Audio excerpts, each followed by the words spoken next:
आज हम एक ऐसे विषय पर बात करने वाले हैं जो सीधे तौर पर कविता की खूबसूरती से जुड़ा है, अलंकार। चलिए सीधे शुरू करते हैं और इसकी बारीकियों को समझते हैं। तो आज का हमारा रोड मैप बिल्कुल क्लियर है। पहले हम अलंकार का परिचय और इसके मेन टाइप समझेंगे, फिर 4 सबसे खास अलंकारों को डिटेल में देखेंगे और आखिर में एग्जाम में आने वाले इंपॉर्टेंट क्वेश्चंस और एमसीक्यूज पर प्रैक्टिस करेंगे। बस फटाफट आगे बढ़ते हैं। सबसे पहले आते हैं इंट्रोडक्शन पर। आखिर ये अलंकार, जिसे भाषा का आभूषण भी कहते हैं, असल में है क्या? सोचिए, जैसे कोई खूबसूरत गहना पहनने से किसी की भी आकर्षण क्षमता दुगनी हो जाती है, बिल्कुल वही काम अलंकार हमारी भाषा और कविता के लिए करते हैं। कवि इन शाब्दिक गहनों का इस्तेमाल करते हैं ताकि उनकी आम सी लगने वाली बातें भी एकदम जादुई और दिलकश बन जाएं। सीबीएसई लाइब्रेरी की इस सटीक डेफिनेशन को ही ले लीजिए। काव्य की शोभा बढ़ाने वाले तत्वों को अलंकार कहते हैं। ये बिल्कुल फाउंडेशनल रूल है हमारी आज की चर्चा का। मतलब भाषा में एक अलग चमक लाना, उसका सौंदर्य बढ़ाना, यही इन तत्वों का अल्टीमेट गोल है। अब आगे बढ़ते हैं। ये तो हमने समझ लिया कि अलंकार कविता के गहने हैं, पर ये गहने बनते किन चीजों से हैं? इसके 2 मेन टाइप्स होते हैं। ये डिवीजन बहुत ही इंटरेस्टिंग है। एक तरफ है शब्दालंकार, जहां पूरी खूबसूरती सिर्फ चुने गए शब्दों और उनकी आवाज में छिपी होती है, और दूसरी तरफ है अर्थालंकार, जहां असली जादू शब्दों की सतह पर नहीं बल्कि उनके गहरे अर्थ में होता है। एक बिल्कुल संगीत की तरह बजता है और दूसरा थोड़ा डीप जाके मीनिंग्स के थ्रू चमत्कार पैदा करता है। तो चलिए अब देखते हैं इन 4 सबसे प्रोमिनेंट अलंकारों को, जो हर कवि के टूल किट का सबसे जरूरी हिस्सा होते हैं। लिस्ट में सबसे पहला नाम है अनुप्रास अलंकार। जब किसी एक ही अक्षर या ध्वनि को जानबूझकर बार बार रिपीट किया जाता है, तब अनुप्रास बनता है। ये बिल्कुल किसी गाने की बीट या म्यूजिकल हार्टबीट की तरह काम करता है, जो कविता को एक गजब का फ्लो और रिदम देता है। जैसे इस क्लासिक लाइन को ही सुनिए, चारू चंद्र की चंचल किरणें। नोटिस किया हमने, च साउंड की जो बार बार आवृत्ति हो रही है, वो तुरंत एक सम्मोहक लयबद्ध ध्वनि पैदा करती है। यही है अनुप्रास का मैजिक। अब आते हैं उपमा अलंकार पर। ये कंपैरिजन यानी तुलना करने का सबसे डायरेक्ट और क्लासिक टूल है। जब 2 बिल्कुल अलग-अलग चीजों के बीच किसी कॉमन क्वालिटी को लेकर एकदम क्लियर और डायरेक्ट कंपैरिजन किया जाता है, वहां उपमा होता है। इसका सबसे सिंपल एग्जाम्पल देखिए। उसका मुख चंद्रमा के समान है। यहाँ चेहरे की खूबसूरती को सीधे तौर पर चांद से कंपेयर किया गया है, समान शब्द का यूज करके। बहुत ही आसान और एलिगेंट तरीका है अपनी बात कहने का, है ना? लेकिन अगर हम इस एब्स्ट्रैक्शन को एक लेवल और ऊपर ले जाएं, तो आता है रूपक अलंकार।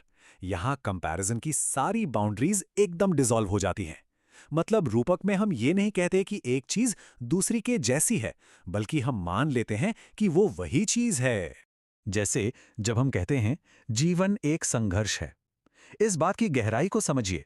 यहां जीवन संघर्ष के समान नहीं बताया गया, बल्कि जीवन को ही संघर्ष बता दिया गया है। सब्जेक्ट और ऑब्जेक्ट के बीच का फर्क पूरी तरह खत्म हो गया। और अब चौथा और शायद सबसे ड्रामेटिक आभूषण, अतिशयोक्ति अलंकार। नाम से ही पता चल रहा है ना, जब किसी बात, स्थिति या जज्बात को हद से ज्यादा बढ़ा चढ़ाकर पेश किया जाए। ये किसी भी कविता में एक इंटेंस ड्रामा और इम्पैक्ट डालने का अल्टीमेट टूल है। अब लॉजिकली सोचिए, क्या सच में आंसुओं की नदियां बह सकती हैं? बिल्कुल नहीं। पर आंसुओं की नदी बह गई, ये एक्सट्रीम एग्जैजरेशन इसलिए यूज किया जाता है ताकि उस इमेंस इमोशनल वेट और दुख को फील करवाया जा सके। ये एग्जैजरेशन ही इस अलंकार की जान है। खैर, इन चारों अलंकारों को समझने के बाद अब थोड़ा प्रैक्टिकल अप्रोच लेते हैं। आइए देखते हैं ईटीपी एजुकेशन के अनुसार एग्जाम्स में किस तरह के सवाल आते हैं। एग्जाम्स में अक्सर कुछ बेसिक सब्जेक्टिव सवाल पूछे जाते हैं, जैसे अलंकार क्या है, इसके कितने टाइप्स हैं, या फिर अनुप्रास का एग्जाम्पल दीजिए। ये सबसे फाउंडेशनल क्वेश्चंस हैं जो चेक करते हैं कि हमारे कॉन्सेप्ट्स कितने क्लियर हैं। और एक सवाल जो लगभग हर बार किसी ना किसी फॉर्म में आता ही है, उपमा और रूपक के बीच का डिफरेंस। हमेशा याद रखिए, उपमा कहता है कि 2 चीजें एक जैसी हैं, जबकि रूपक उन दोनों कॉन्सेप्ट्स को पूरी तरह मर्ज करके कहता है कि वो दोनों एक ही हैं। ये छोटा सा डिफरेंस पकड़ लिया तो समझो एग्जाम में मार्क्स पक्के। तो चलिए, अपने कॉन्सेप्ट्स को टेस्ट करने का टाइम आ गया है। शुरू करते हैं एक rapid fire MCQ practice session. पहला सवाल, काव्य की शोभा बढ़ाने वाले तत्वों को क्या कहते हैं? अगर हम चर्चा की बिल्कुल शुरुआत में जाएं तो आंसर ऑब्वियस है। सही जवाब है ऑप्शन बी, अलंकार। ये तो हमारा बेसिक रूल था। नेक्स्ट, चारुचंद्र की चंचल किरणें, इसमें कौन सा अलंकार है? अभी हमने डिस्कस किया था, च ध्वनि की बार बार आवृत्ति क्या करती है? बिल्कुल सही, वो रिदम क्रिएट करती है। तो आंसर है ऑप्शन सी, अनुप्रास। अब बताइए अलंकार के मेन टाइप्स कितने हैं? याद कीजिए वो डिवीजन, शब्दों का सौंदर्य और अर्थ की गहराई। तो बिल्कुल यहां सही उत्तर होगा ऑप्शन ए, यानी ठीक 2 मेन टाइप्स। सवाल नंबर 4, मुख चंद्रमा समान है, यहाँ कौन सा अलंकार यूज हुआ है? क्योंकि यहाँ समान शब्द लगाकर डायरेक्ट तुलना की गई है।